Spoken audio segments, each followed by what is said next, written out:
Hello കൂട്ടുകാരെ, എല്ലാവരും happy അല്ലേ? ഇന്ന് മാൽദീവ്സിൽ ഞാൻ താമസിക്കുന്ന ഐലൻഡിലെ വിശേഷങ്ങൾ പറയാം. കെ ദിഫുഷി എന്നാണ് ഈ ഐലൻഡിൻ്റെ പേര്.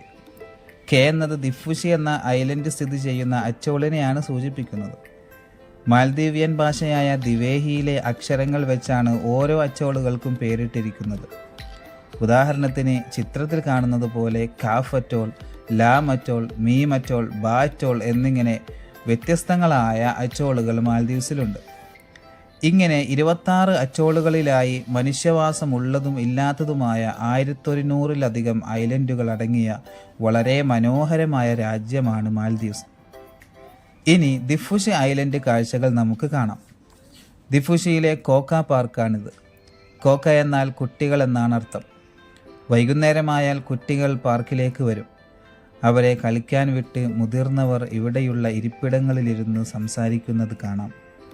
കോക്ക പാർക്കിനോട് ചേർന്ന് ഹെൽത്തി ലൈഫ് സ്റ്റൈൽ പ്രൊമോട്ട് ചെയ്യുന്നതിന് വേണ്ടി നമ്മുടെ ഇന്ത്യയുടെയും മാൽദീവ്സിൻ്റെയും പാർട്ട്ണർഷിപ്പിൽ ഒരുക്കിയിട്ടുള്ള പബ്ലിക് ജിം കാണുവാൻ സാധിക്കും.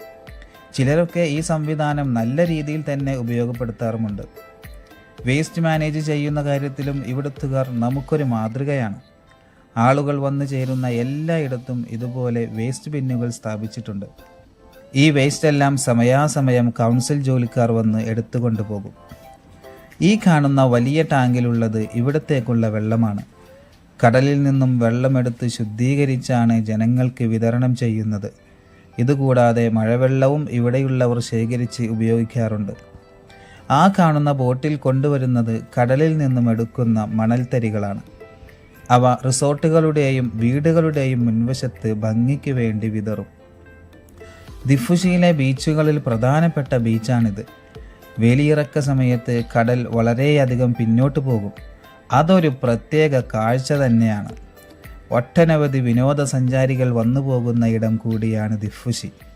തീർന്നില്ല, മറ്റു വിശേഷങ്ങളുമായി ഉടനെ വരാം.